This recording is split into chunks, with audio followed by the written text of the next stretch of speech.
little bit sassy, a little bit crazy, a little bit classy. We got dreams and we got goals. We're just a couple of old sassholes. Hello. Hi. Buddy. I did something new. That was new. Remix. Hi. Oh my God. We should tell people who we are and what we are. Yeah, that usually helps. We're two women. No, we are. I almost said the other podcast name that we were just talking about. Welcome to a couple of Sassholes podcast. I'm Brooklyn Maple. And I'm Heather Terry. And once more, it is our power hour of true crime with fucked up people doing fucked up things for usually no real reason, including my story today. Yeah. How do you start this? The timer? It's giving me a headache. A timer? Yeah. I saw you trying to do stuff. We got timers for the person who's on the other side of the captain's chair so that we could actually see what time we're recording. Because Yes. It's always important to stick within a certain window of time. Let's talk about it. So this past weekend was Easter Yes, it was. because he has risen. I saw a cake that said YOLO and it was God and or Jesus, and he was like, just kidding. Happy Easter. Because he lived more than once. Yeah. So I heard when I went to church. It's the word on the street. For the one time that I go per year. Yeah. Okay, Easter eggs. So I dyed Easter eggs with my soon-to-be stepson's girlfriend, Shelby, and she's a sweet baby angel. And it was actually really fun to dye Easter eggs, but I'm way more paranoid now because I'm like, granite countertops. Like, don't stain my granite countertops. And on the back of it, and I had read it too because I had hard-boiled all these eggs, and I was like, oh, I'll just put them in this cute little carousel thing that I have for Easter, and I'll leave it out. And I was like, how long can you leave hard-boiled eggs out of the fridge? And it said 2 hours. And I'm like, motherfuckers. In the 90s, we had those hard-boiled eggs all up in the yard where we were freaking trying to find them. And like, I remember when we wouldn't find eggs and you just have like completely disgusting eggs out in like a patch of grass. Yeah. Where you ran and you stepped on it. Ew. At like the church Easter egg hunt. Man. What was Steel Magnolias? Those were all hard-boiled eggs. Oh, yeah. And they were all out. And they were all a part of the Easter egg hunts. I'm like, when? But you told me that, and I'm like, I didn't like hard-boiled eggs until I figured out they're healthy for you, and I was older, like much older. I love like hard-boiled maybe eggs. 5 years ago. So I didn't gnaw on them in the yard like you said you did. When you were gnawing at them. When you were longer? When you're longer. Yeah. When you're My much longer. You're older now, not longer. No, Okay. but I never ate them. So it didn't really, I don't feel like Oh my my God, response I was feel- appropriate to the level of animosity you felt towards this fun fact. I do. It's heavy. It's weighing on me. I can feel it. It is fucking weighing on me.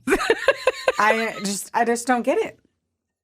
Like I said earlier, I was like, I want to know what happened, what Easter, what year happened that someone got salmonella or whatever it is from the egg. They had, Because who wants to eat that a had warm to have- hard-boiled egg anyway? Ugh. Travis only eats them if they're warm. Yeah, he's like, I only like fresh, right out, like fresh cooked hard-boiled egg, which I think they're delicious, but I also think they're great from in the fridge. Fridge is better. That's what I thought. Well, I said, I don't know. I can't do Just it. give me hard-boiled eggs all day, every day, however you want to give them to me. I'll put them in my belly. That's how I So if they're setting out for 4 hours, I'll still fucking eat them. let's try it. We'll just set one out at room I did temp. my whole life. You Wow. know, at the end of the day, my entire youth until my 36-year-old Easter, did I have any understanding that I wasn't supposed to be eating them after they sat out forever. I'm pretty sure we would just hard-boil them and keep them in a bowl on a fucking bar. Man. I have questions. Man, I'm gonna call my parents today and I'm gonna talk to them about this. And I'm gonna be like, did you know? Did you know? What if they did, though? But then again, I mean, the reason our immunity should be as good as it is because I never in my entire youth ever once had a sip of filtered water. If it was not hot water out of the hose, Oh, hose water's the best. you weren't even allowed to have just regular water. If I wasn't sipping on BPA, what was I sipping on? You know? I'm going to go drink out of a hose just to fucking drink out of a hose and be It like, tastes- damn, that water tastes like shit. It hits better. It hits different, and I feel like it would make me think of childhood. Oh, 100%. Yeah. Man, childhood. Yeah. You know what else makes me feel like a child? What? Riding bicycles. I used to have a bicycle when I lived in Miami, and I'd ride around my neighborhood. Uh-huh. And I remember just being like, this is what being a kid felt like. For whatever reason, riding a bicycle. I used to do that all the time. Yeah. Yeah. All the time, all around town.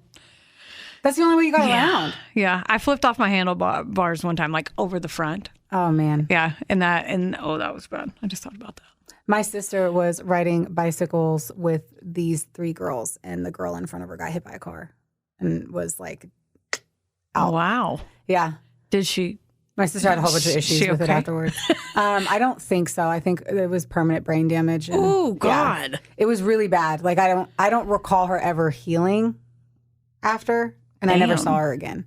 So I don't remember exactly, because we never rode with bicycle helmets on, but it was through a crosswalk right in front of my elementary school. Jeez. Yeah. Oof. It was really bad. My sister had a hard time with that. She was probably like 12. I have a hard time with it. Yeah. Now. And I remember, and I don't remember the girl's name. I'm going to have to call my sister and be like, remember? Let's find her on Facebook and see how she's doing, because now I need to know. Right. Anyway, we're about to buy, let's put that sadness on a shelf because we can. Mm-hmm. And that's great. Yes. And we have a very, very elaborate bookshelving system in our mind. And that one is going to go back on the shelf. But the other thing was we're about to buy bicycles for our honeymoon. Do you always say bicycles? Yeah. I've noticed that. Like, I would say, let's go ride bikes, but you also say vehicle. And I say everything's a car, and then you correct me.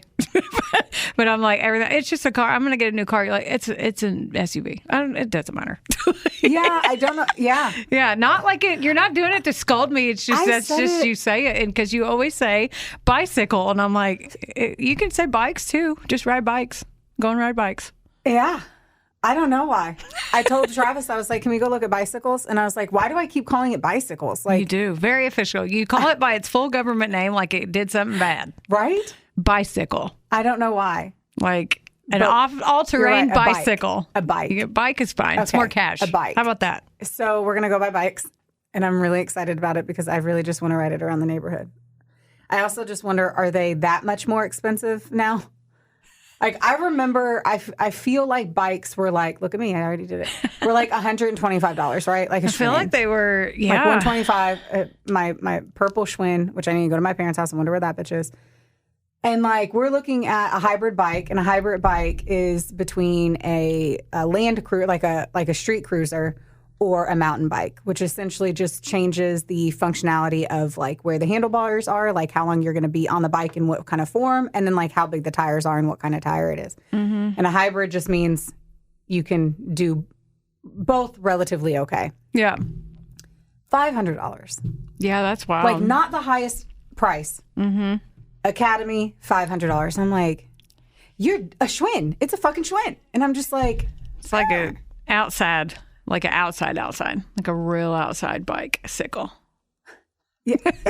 I don't know, because we're literally just trying to pound pavement with it. I'm not trying to go on any trails. Like, I'm not trying to do all that. I was like, biggest case scenario, we'll do Rudy Mines at some point. Yeah. And like those people that were zipping past us. Can we please talk about how I knew what you were doing whenever you told me that you had looked at bikes? And I said, how many videos have you guys watched on it, and how many hours? I need to know. And then she sent me a snap, and it was her laughing because they were watching YouTube videos about it right when I sent it. I was like, you said, we are nerds. We are. I was like, what? Like, what exactly is a nerd? But let me just say, at the end of the day, if we're ever going to buy something, Travis and I really, really want to then understand all aspects of whatever it is that we're buying and the different types that you can buy, and then find the appropriate fit. Mm-hmm. So it's definitely never go into a Target and throw on a hoodie. It is definitely, so what kind of overshirts are there? What are the purpose of them? What are they made out of? Yes. What's the best case scenario? What will the temperature be? What is the durability? Let me know the ranking based off of other professionals of, see how much, yes. Very thorough. You are not wrong. I literally told Travis last night, I was like, we should probably do a YouTube channel on the level of the shit that we do, because we're always looking at YouTube to try to find the answers to our questions.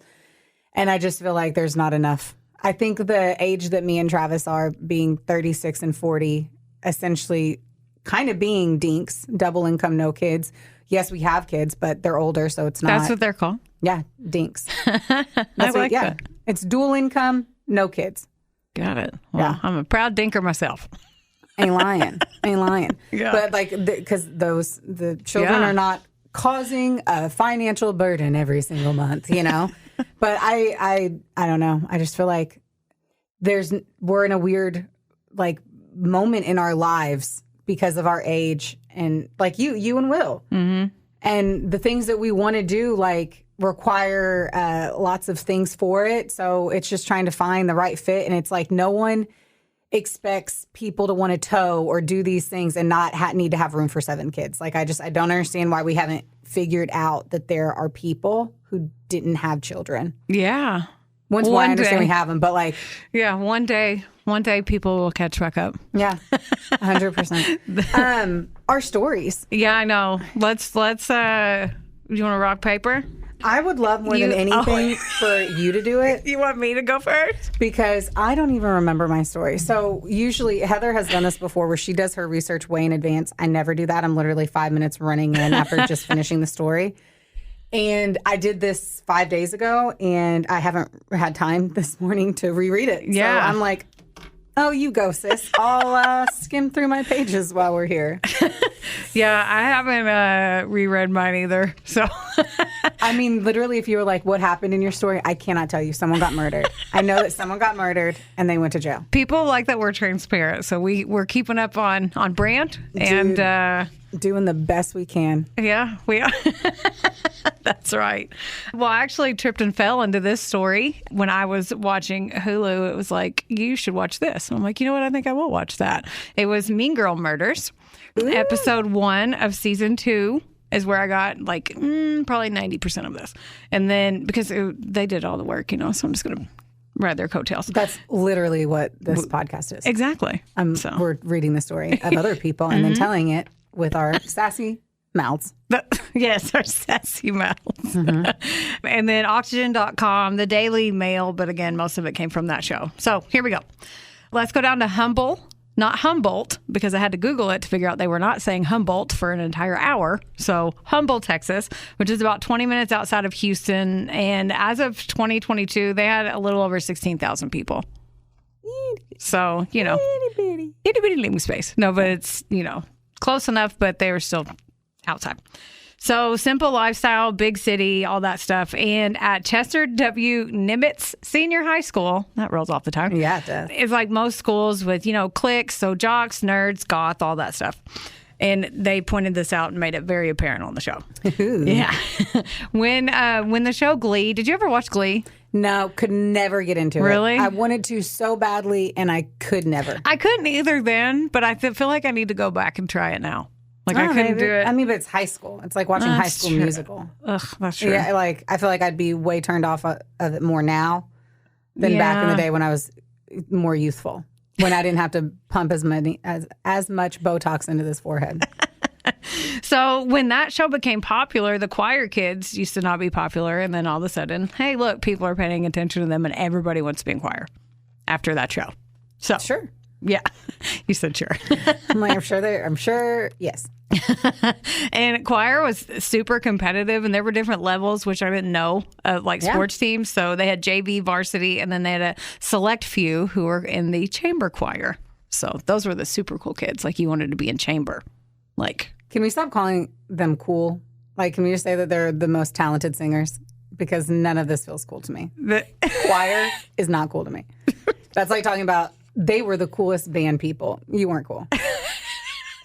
And I was in band. So I'm just like, there's no world in my life where I'm going to fathom that the choir was the cool thing in the school. I know. Unless it was the only school in the whole, like that was the only thing they had in the whole, there was no football, no cheerleading, no basketball, no volleyball. I need to know that there's not any other thing but choir. Okay. So feels very passionate.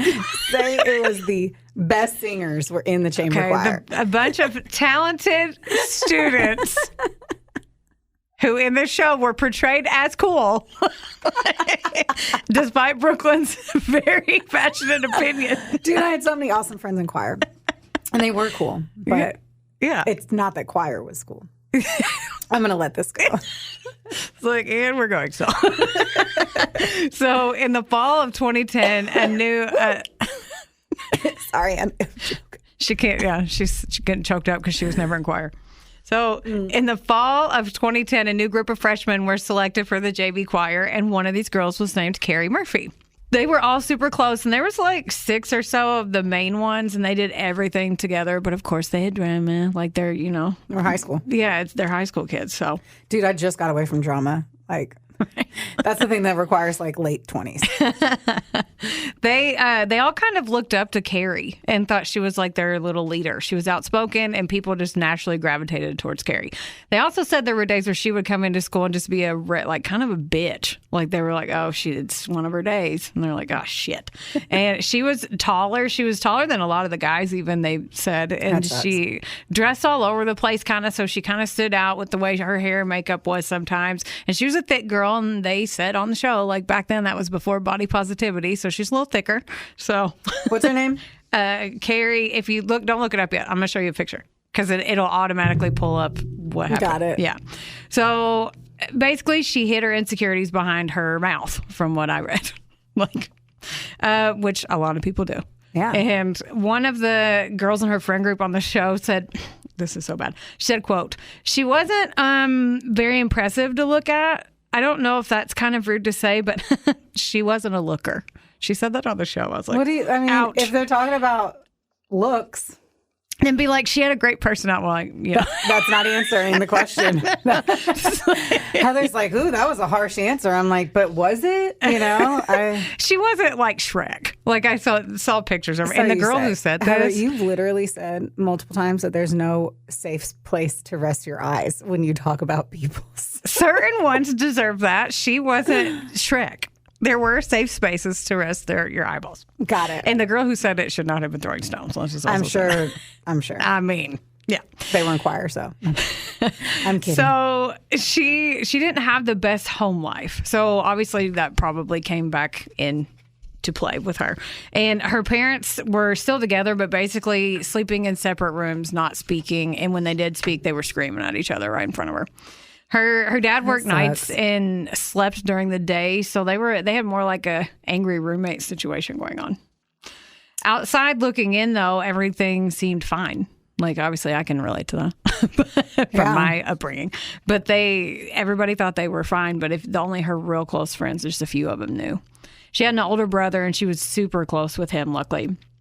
There was an upperclassman named Zayn Ahmed at their high school. He was kind of a loner, but he was in love with Keri. Like he would finally got the nerve to be like, hey, I like you. And she's like, that's cool. We're going to be friends. And he's like, his friends were like, her friends said that he was obsessed with her. Would just anything she said goes. He had a ponytail, a soul patch. He was kind of short, basically dressed head to toe like Hot Topic. Oh, is the vibe that I got. In December of 2010, all the choir levels come together for their big holiday performance. Ooh. And that's where Keri met Rebecca Keller. Uh-oh. Rebecca was a 19-year-old senior in varsity choir. She was skinny, she had glasses, and she was bisexual. Ooh, Her nickname was Bunny. I thought you were going to say Bisexual Becky. That's your nickname.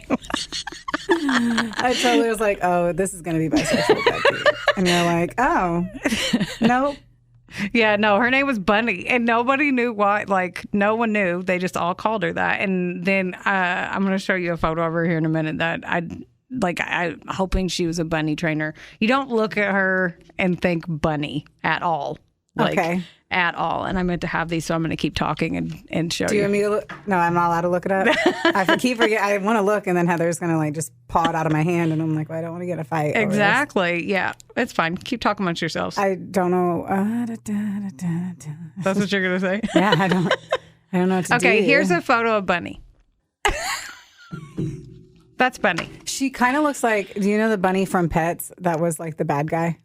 The bad guy bunny? And he was played by Kevin Hart. Oh, yeah. Yeah, that's what it made me think of. Yeah. Anyway, so they hit it off instantly. And after a few weeks, Bunny hops over that friend line and is like, Keri, I like you. And it actually worked because Keri had just told her older brother she was questioning her sexuality. And she was scared of what her strict conservative Christian mother would say. So she told her brother that. And then she meets this chick, Bunny. Now, they like each other. Oh. They start dating, and a few months in, Keri was like, okay, I probably need to tell my mom. Her mom's Marianne Murphy. She's like, all right, shit, I gotta tell my mom. Marianne at first was very shocked, and then she was like, well, I want you to be happy, and if that makes you happy, then go do it, which is not where I thought that story would go. So her friend said Keri and Good Bunny... parenting, finally. Yeah, right. Let your children be happy doing what they would like to do. Unless it's crack, right? I think you're fine. That's right. And her friends said Keri and Bunny were always together, and their only like concern with the relationship was that Keri was only 15 and Bunny was 19. So they just thought it was kind of a big age gap. There were like grooming. Feels a little groomy. A little bit, yeah. They did say that Keri was much nicer though whenever she was with Bunny. So that was one plus that they got from it, was she's being nicer to everybody. She was happier. Yeah. Close to the end of the school year, Marianne found out that her girlfriend was 19, and then she flipped her shit, and she was like, "Oh, you're not dating a 19-year-old. There's no way you're not." She's like, okay with the age. Yeah. First, she was like, statutory rape, right? Like she was like, okay, it's one thing that's a girl, that's fine, but it's a 19-year-old girl. At this point, they were already making plans for their future and in love and blah, blah, all that stuff. So after Bunny graduated, all she did was focus on Keri, and she was a freaking sophomore still. Like, she didn't have a job or anything. She was just living at home, always focused on what Keri was doing, was all about her, and that's all she cared about. Keri started sneaking out of the house, saying she was staying at her friend's house, but she was still seeing Bunny. And Marianne figured it out in the fall of 2011, and she took Keri's phone away, grounded her, tried everything to keep her apart. Bunny gave Keri a burner phone, and they called it the Bunny phone. I knew you'd like that. Yeah, her friend said it got to the point where one girl couldn't even have a conversation like with anyone else without the other one getting mad. Like it was very toxic and unhealthy. Not even like if you say hi to somebody in the hallway, they'd be like, you'd have to tell the other one. Like, yeah. After a whole year, Keri told her friends that they got engaged. 16. She's like, I'm engaged. And her friends are like, what? No, you're not. Shut up. You are fucking not.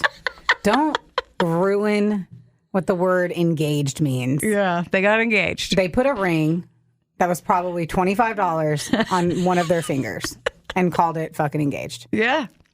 They planned to run away to California and build their life together. They're just going to hop in the car and go. In January of 2012, Keri's dad came home early from work and caught them in Keri's shower together doing sexual things. Her dad. Oh, yeah. Geez. Like, they just didn't care. Like, they didn't care. And her mom said the next time I catch you two together, I'm calling the fucking cops. Like, I'm done with this bullshit. I'm calling the cops. So 2 months later, her mom got up in the middle of the night and found Bunny in Keri's bed. And Marianne's like, all right, bitch, I told you. I fucking told you. She blocked the door and called the cops while she was in the room. She wouldn't let her leave. She's like, nope, you're not leaving. You're staying right here and the cops are coming. So she got arrested for trespassing. Yeah. Yeah. And she also put a restraining order on her. Ooh. It was like, all right, well, no contact between the girls because you have a restraining order now. The mom's like, I'm tired of fucking with you. I can literally get you arrested. Yeah. Wow. Like in jail. Yeah. And they broke up because they had to, and everyone thought things were looking up. Even Zane got to start hanging out with her again, and he was all excited because he was still waiting in the wings. In June Zane and his zany ways. Gosh, that kid. In June of 2012, everyone thought things were getting back to normal and their school year ended. Now, on July 15th at 1:06 a.m., Keri called 911, yelling that she woke up to someone breaking into her house and her mom screaming, stop, stop. No. When they get there, nothing's out of place until they get to her mom's bedroom. They found Marianne's bloody body gripping her bed sheets and laying face up. She had stab wounds all over and her throat had been slit. She was stabbed 73 times. My gosh. The first responders, they tell Keri, like, hey, your mom's dead. And she immediately calls her brother and her dad, who rushes home. Then they go down to the police station to give their statements. Keri said she was scrapbooking until about 12:15 a.m. and she had noticed some suspicious headlights near the house a couple times, but she didn't think anything of it and went to bed. And then her mom's screams woke her up. She said she heard footsteps, called for her mom. And then after the screaming stopped, like when she started calling for her, then she went to check. She saw 2 men running out the back door. She ran to the neighbors because she didn't have a phone. So she ran to the neighbors to call the cops. And then while she's at the police station, the cops are investigating their house. Nothing's out of place, like I said. They see a busted window by the back door, though. It's like the only problem with that is it's busted in on the outside. It's busted from the wrong way. Always. And it's too small for a person to crawl through. And then you can't reach the doorknob from it. So even so, like... So stupid. You can't unlock that Not from the window. Not even one way at all considered or thought. Yeah. They also found a gun under Marianne's pillow, which she slept with every night, like for her own protection. So she was ambushed. She was kind of a bad, like from what I read anyway.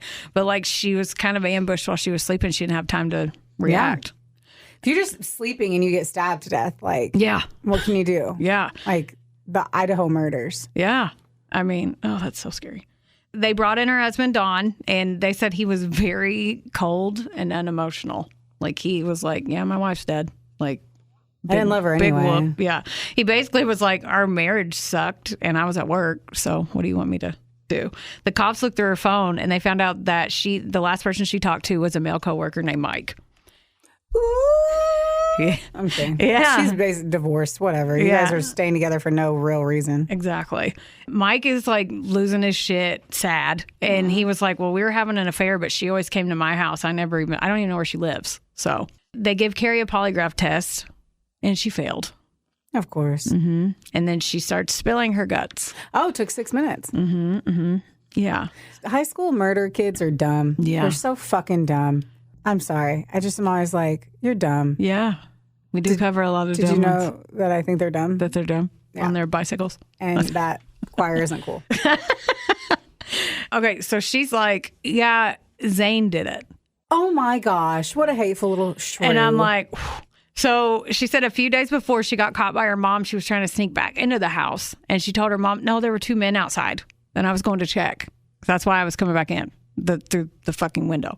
Like, yeah, because that's what you would do. Okay. But her mom was like, yeah, I don't believe you. Give me your fucking phone. So she told them that she told Zane that she wanted him to come over and scare her mom because she's like, come over and scare her. Like, I want her to believe this story about these men. And she said that when he got there, he had a knife with him instead. And she saw Zane stab her mom, throw that brick through the window, and then be like, say it was a robbery. So he was trying to prove his love to her. Uh-huh. When they brought 15-year-old love. Right. They brought Zane in, they gave him a polygraph, and halfway through he's like, no, I want to confess. So he said he didn't mean to, he just wanted to scare her and he panicked. The only problem with this, during his confession, he said, I went upstairs to her bedroom, held the knife over her, said boo, and I don't know what happened next because he scared her and he panicked. He said, I stabbed her 4 times and told them where to find the knife in his bedroom. They arrested him for this, but shocker, there was no blood on the knife. The cops knew he was lying for sure now and like... What was it? The four stab wounds? Well, they also didn't have upstairs in their house. Oh, that's a huge one. Yeah. So, I think I put it down here, but yeah, they didn't. He's like, I went upstairs and they're like, cool, they have a ranch style. So yeah, they were like, whatever you say. I can't believe he's like, I'll admit to murder. Right. And his parents were like, no, he was home playing video games. Oh, what a cool and guy. they had a timestamp, like some kind of way, like a photo or something. So then Zane was like, no, I didn't do this. And he was released. He was like, yeah, you're right. This is unbelievable. Yeah. So they bring Bunny in and she's like, well, we haven't talked in months, which obviously is a big old fucking lie.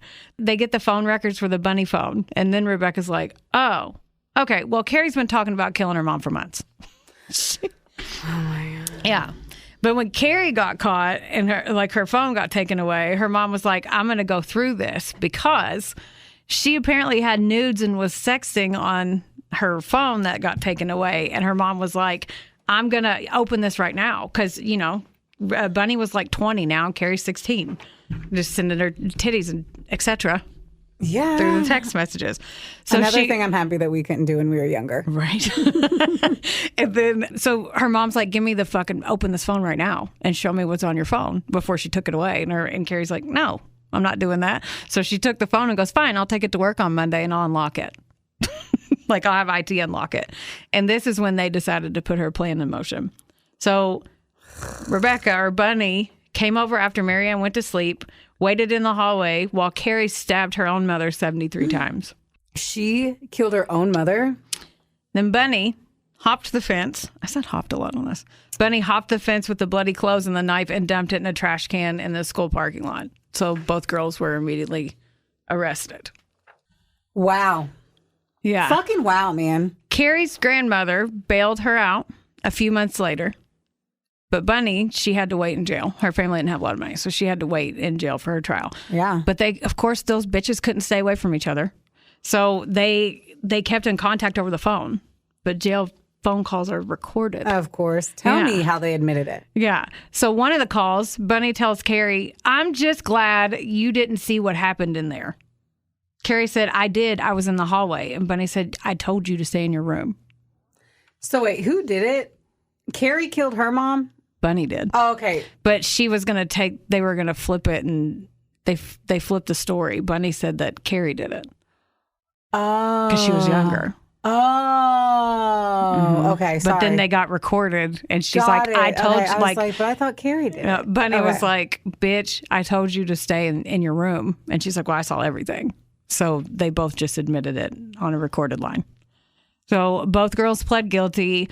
Keri got 30 years in prison and Bunny got 60. If Keri never met Bunny, her life probably would have had a totally different trajectory. Like, if you think about that. 100%. Like, she had a standing chance. Like, her and her mom were close before this. Like, they fought like teenage, mother-daughters do. But for the most part, they were very close. Oh, that's so sad. I know. And that's the sad story of the murder of 48-year-old Marianne Murphy at the hands by her daughter's girlfriend, Rebecca Bunny Keller. Yeah. I didn't see that one coming. I thought Zane did it the whole time when I was watching the show. Did you really? Mm-hmm. Oh, I did not. Well, just because the way they portrayed it. Yeah, I'm sure. Yeah. And he's like admitting. Yeah. And his parents were like, the fuck you did? You were playing Mario Kart. Shut up. Right. Why are you doing this? Yeah. You obviously have psychological issues. So Dr. Rubenstein is expecting you on Tuesday to fucking talk through this shit. Because this is not happening. Dr. Rubenstein, she We said. are not settling for that kind of behavior in our home. Zany Zane. That's crazy. Yeah. That's crazy and sad. Yeah, they had a lot of her Because friends. it was literally just a good mom. It usually is. What always fucks with me is like in the scenarios where we're talking about like parents who are killed by their kids, it's always because they were just being a fucking parent. Yeah. They were like, stop playing video games for 20 hours a day. You need some sunlight. Kills dad. Oh, yeah.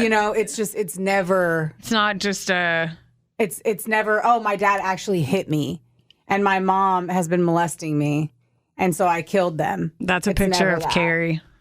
Oh, she is tore up. They are not cute. Yeah. Ew. Well, they didn't do good things. So I can still talk shit about people's looks, even if they did do great things. People can talk shit about my looks. I don't give a fuck. Anyway, and that was her mom. Oh, that's so sad. I know. She looks a lot like her mom. Yeah. A lot like her mom. Yeah, and then I felt bad too for her best friend that had no clue. Whose name was Heather. They were all like, "No, she didn't do this. She didn't do this." Like when she was out on bail, she wanted to see them, and they like went to see her, and she bald face looked them in the eye and said, because her friend was like, I need to ask you this. Yeah, and she goes, I didn't do it. Which she didn't do it. She wasn't lying, but she also watched it. Like, ugh. Yeah, so her friends had to go she was like, I've been to therapy and everything because... How could you not? Right? Like if all of a sudden you were like, no, I didn't kill anyone, and I find out that you had some way of doing it. I mean, like it's you the were same involved. thing. Like if somebody's a murderer that's close to you, it's like, how do I believe or trust anything? It's bizarre. Same thing, somebody having an affair that you never actually thought that they were having an affair, which is, come on.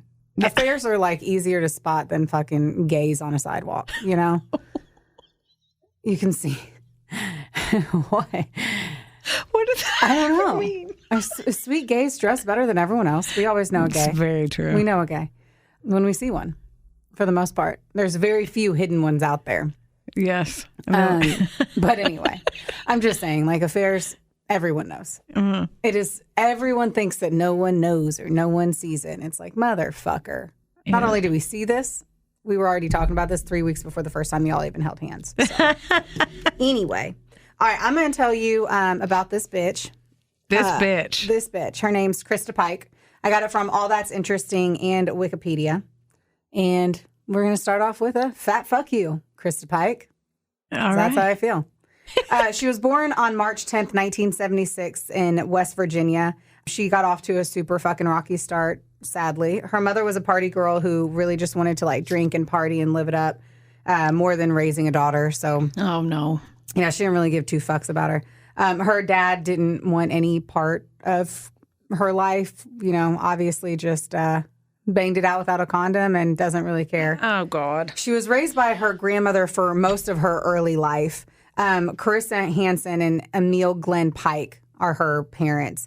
They had a crazy fucking marriage, too. They were married for 2 years, so I say that it was not using a condom. At the end of the day, I don't think they ever wanted kids. It was like an accident. Yeah. Excuse me. Yes. So they were married for 2 years. They divorced for a year after Hansen was found cheating. So the mom. Ooh. But, you know, because it's always good to get back together after someone cheats. They got remarried for another 2 years. And not only get back together, they got remarried. Yes. So made it legal again. But they did that after Carissa tried to kill herself.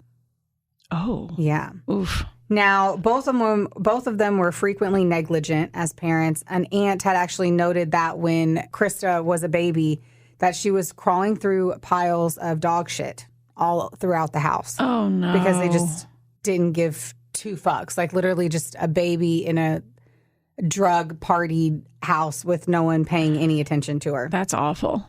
She was actually out partying whenever she found out that her toddler was experiencing severe seizures. So, like, Christa was, like, seizing as a little kid. Now, her grandmother actually took her in, and that's who kind of, like, helped kind of meld her life together. Good. It was the first time that she actually, like, received love and attention and any form of actual care or parenting. Unfortunately, though, her mom or her grandmother died in 1988. So I think she was only 12. Oh, it's a rough age, too, for that. Horrible time. Yeah. And she actually tried to commit suicide herself. Oh, no. After that happened. And she received almost no support after she survived. So it continued to be unstable throughout her teenage years as she was both the recipient and perpetrator of violence.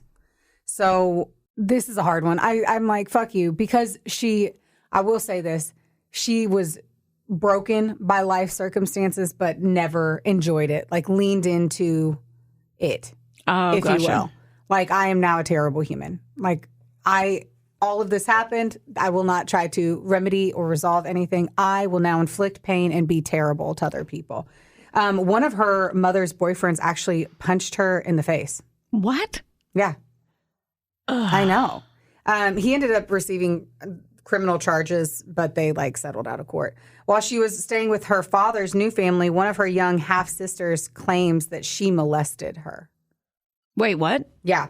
Family had her dad had a new family, and one of her young half-sisters said that Christa molested her. Oh, God. Yeah. And because of that, her dad sent her away. I mean, yeah. Yeah. Bye. You're molesting little kids. Yeah. As a kid. Ugh. She claims throughout that she was sexually assaulted and molested at different points in her life. Her friends and family, though, doubt any of this. Really? Yeah. They said that she's a pathological liar, and there's a huge chance none of that ever happened. I mean, who knows? Who knows? She got hit in the face by a dude, so. Right. Who knows? Like, I don't know. In one incident, a man phoned, I don't know how I'm saying this, but in one incident, a man phoned claiming that he was going to rape her. What? So a guy just calls her and is like, I'm going to rape you. And in response, she gets a friend to beat him with a stick in a parking lot. What? What? I don't understand. Jason Derulo. I don't either. I don't get. She's like, I don't like this guy. He said he's this guy like called me and was like, he's gonna warned rape me that he's gonna attack me. Yeah. So then go hit him. Yeah. Okay. All right. Carry on. Well, I'm assuming she's a bad human anyway. So yes, that's dumb. Right? I don't feel guilty saying yeah, that's I'm dumb. not going to say that she's a victim in this. Yeah. I mean, whatever. She's obviously a victim to some degree. Yes. She dropped out of high school and then she was arrested for shoplifting, shit like that. That charge led to a 1-month stint in juvenile detection. Juvenile detection. Mm-hmm. They were like, your age, we are detecting you are juvenile. We detect that you have zits on your face and a squeaky voice. You are a teenager. Yes. Detention. Upon her release, she ended up joining Job Corps, which I remember was always like the shittiest kids, where she would train to become a nurse technician. Isn't that what you remember? Like, what do you remember of Job Corps? I feel like Job Corps was the kids who had like terrible upbringing lives, and that's where they went to like maybe get a job one day. I've never heard. I wasn't familiar with it until I was much older, like as in like last year. I heard an ad on the radio for it and was like, "What is that?" Yeah. And I didn't know about it. I just feel like it was like the real bad kids, but instead of focusing on her studies, though, she was like, "I'm gonna focus on that dick." The dick. I don't think I was. Yeah. If y'all could have seen that live. Oh, that one got me. Okay, keep going. Tadaryl Shipp is the guy's name. Tadaryl Shipp. Daryl. This obsession with this dude kicked off a whole shon of events. So another one of those moments. If she wouldn't have met Tadaryl Shipp, she probably would have met someone else and still did the same shit. I'm not going to say that he is who changed her life.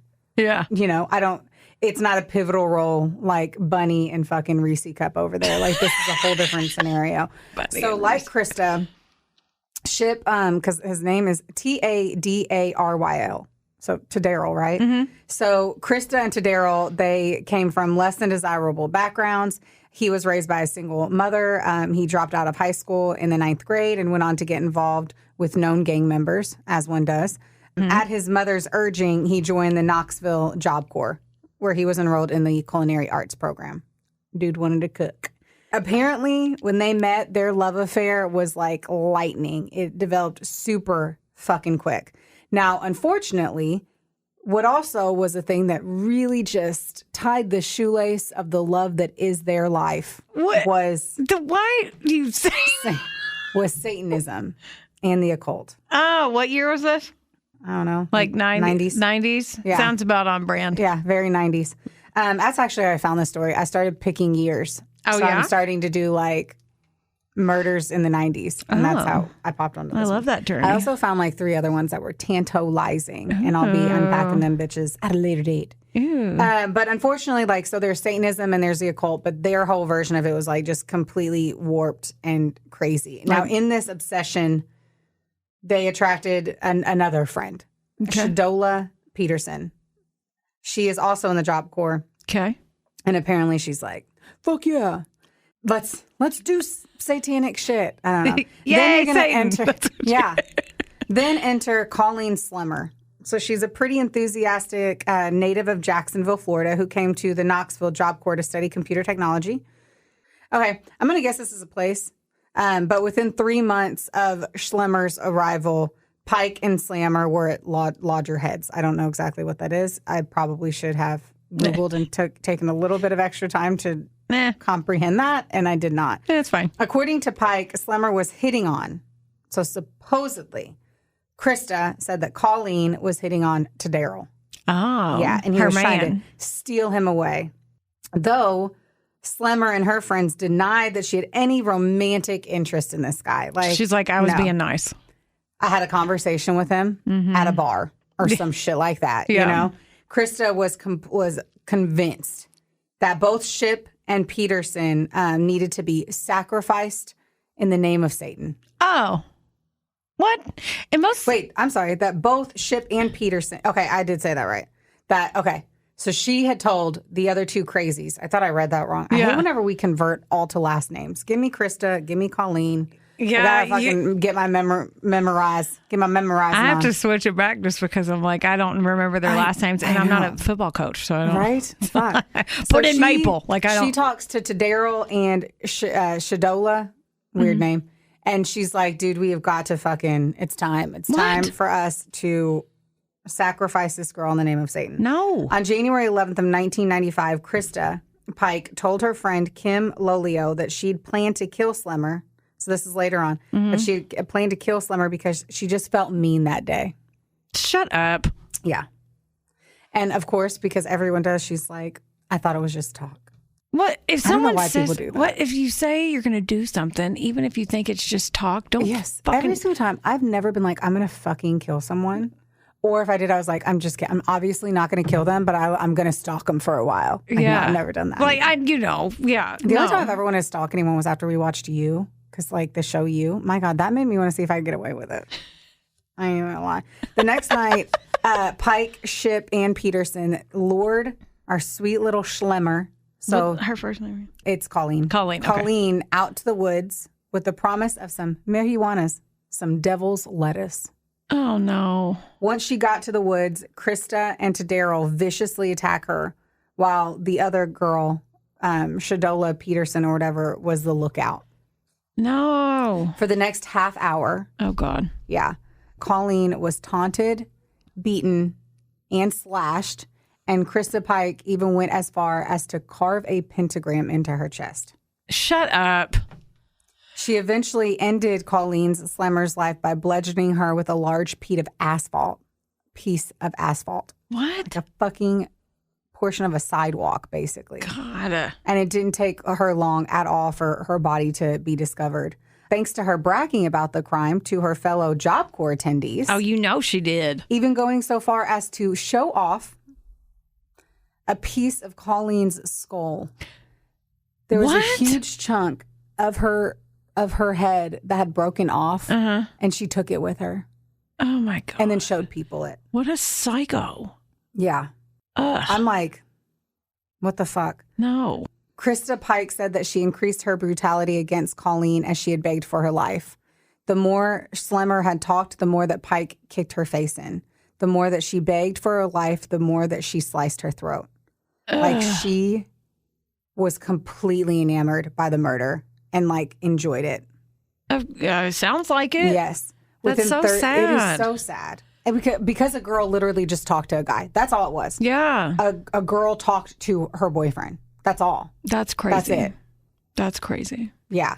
Within 36 hours of the crime, Christa Pike, Tadaryl Shipp, and Shadola Peterson were all arrested. Good. That fast. Yeah, well, she's walking around with her fucking I know. remains. At the trial, Christa Pike's attorney unsuccessfully argued that her diminished mental capacity caused the murder. However, Dr. Eric Ingham testified that while Pike had very severe borderline personality disorder, a dependency on cannabis, and depression, she suffered from no symptoms of brain injury or insanity. What's more is that Dr. Burnett, an expert in Satanism, who also testified at the trial, claimed that while there was some satanic elements to Pike's crime, it was more indicative of an adolescent dabbling in Satanism, in an act of collective aggression, that it was a sacrifice to Satan or a true satanic crime. So basically, they're like, I specialize in people sacrificing people, because that's basically what the fuck that doctor specializes in.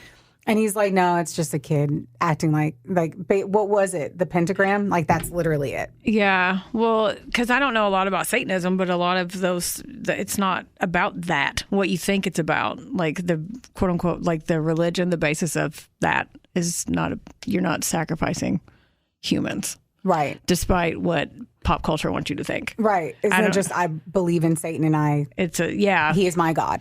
I don't know a lot about it, like I said, but I just know enough to know that is what we see on TV and the movies isn't really what it's apparently the basis of real people are. And I will get off my religious soapbox.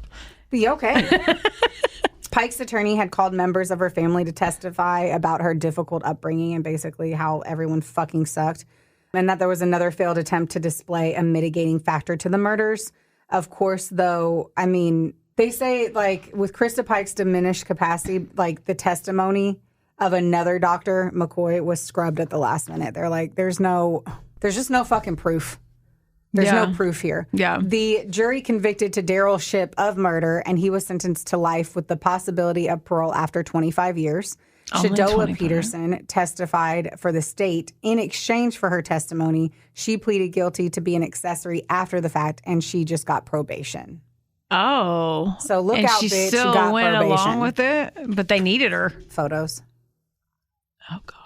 Christa Pike was convicted of capital murder and conspiracy to commit murder after just 2.5 hours of jury deliberation. On March 30th, 96, she was sentenced to death by electrocution for the murder charge. Whoa. On June 6th, 96, she was sentenced to 25 years for the conspiracy to commit murder charge. To say that she was a model prisoner would be a big, fat lie. You mean she didn't just change her ways? Right. No, she actually... She get worse because she didn't care? Ran amok in prison. To this day, she has shown no remorse for the murder of Colleen Slemmer. In fact, she wrote a troubling letter to Tadaryl Shipp just a few days after she was sentenced to die by electrocution. Here's the letter. Oh, God. Please write me. I miss you so much. You see what I get for trying to be nice to that hoe? I went ahead and bashed her brains out so she'd die quickly instead of letting her bleed to death and suffer more. And they fucking fry me. And that ain't that some shit? Please write me and tell me what you're feeling. Also, tell your lawyer if he wants me to testify for you. I will. Love you for the rest of my life, Lil Devil. Stop everything. They read that letter out loud at a later court date for her, too. I have to know she's still alive. August 2004, Christa Pike was convicted of attempted first-degree murder for trying to strangle a fellow inmate, Patricia Jones, with a shoestring. What, in jail? In jail. Authorities believed another inmate named Natasha Cornett, who was serving 3 life sentences for the satanic killing of a couple and their 6-year-old, was also involved in the attack, but they weren't able to prove it. God. Days after the attack, Pike made a phone call to her mother and laughingly told her, I wrapped that shoestring around her and tried to choke the life out of her. She was passed out on the ground, Mama, twitching, foaming at the mouth. Her eyeballs was bugged out so far, her eyelids were flipped up. Ew. She's so gross and crazy. Yeah. Why is she not in SEG? Dead. Or that? Why is she not dead? March of 2012, Pike was involved in an escape plan. Oh. Involving an inmate from New Jersey. Although Pike wasn't ultimately charged with the crime, Donald Kohut was sentenced to 7 years after getting... whoa. I'm like, what happened? I was like, did my paper... That moment where you're like, didn't I a piece of paper? Are they out of order? I'm like, I don't know. She tried to escape. I don't know. Oh, sorry. I did read it right. Okay. So on March 2012, Pike was involved in an escape plan, right? Mm-hmm. She wasn't ultimately charged with the crime, but this guy, Donald Kohut, was sentenced to 7 years after getting convicted of bribery and conspiracy to commit escape. And then a corrections officer named Justin Heflin lost his job for his role in the whole conspiracy.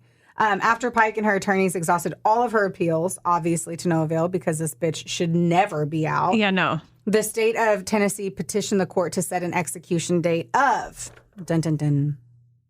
August 27th of what year would possibly make her not be dead? 2020. COVID year. Oh. As of March 10th, 2024, the state has not yet set a new execution date for her. If she is executed, she would be the first woman to be executed in Tennessee in roughly 200 years. So there's a whole bunch of shit. Obviously, anything that happened in 2020 didn't happen. Yeah. So it just kept getting... I don't even know who these people are. This is 2 different people that were involved with the other attempted murder of the other person. Oh, gotcha. Yeah. That...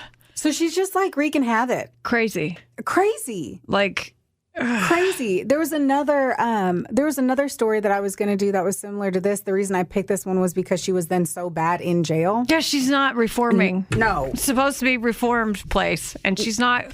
She doesn't care. She's not going to reform. She is never going to. Granted, she wasn't set up for success in life. However, a lot of people aren't, and they don't grow up and do these things. Right. At the end of the day, I would be so annoyed if I lived in the state of Tennessee. I'd be like, just fry her. Yeah. Kill her. I'm tired of paying my taxes to feed that fucking nasty ass mouth of hers. Because she is literally going to kill someone. She's going to keep trying, obviously. Yeah. And she'll brag about it and think it's very interesting and entertaining. I wonder if she still talks to Daryl. Yes. I'm sure she does. Tadaryl. I wonder if she still talks to Tadaryl. Right. I don't know. I would guess. He's probably like, I'm good. He probably figured out that he can have an orgasm with a dick in his ass. He's in jail for that long. He's getting fucked in the butt. It's fine. It's fine. I'm amazed that they were just like so easily coerced into being like, oh yeah, she does want me. Like, you know, like why didn't the guy just be like, dude, no one's interested in anyone. It's fine. Yeah. I don't know. Let's not do this. Besides them just wanting to fake their, I don't know. I don't get people. That was senseless too. I was going to tell you this other one that I was going to do was in the 90s as well. And it was a couple who was like super obsessed with each other. The dude ended up sleeping with like this really popular girl who was apparently great. I really don't know if they did because it kind of was like the description of the girl did not seem like she would just like fuck you after tennis practice. But maybe she was spicy. I don't know. Yeah. And she was like, you cheated on me with this girl, so we obviously just have to kill the girl. And they killed her. What? Yeah. Because she's like, I cannot forgive you until she's dead. And they're like, okay. Well, that sounds like a good idea. People are whacked, man. So whacked. So fucking whacked. I don't get it. I don't either. As long as we don't do it, I think the important thing is to remember to be a good person. Yeah. Remember everyone's going through something. Yes. Everyone has their own story and their own issues and their own fucking hurt. So let's all just try to give each other a nice little warm hug. Now listen to that. Nice little hug. Tidbit.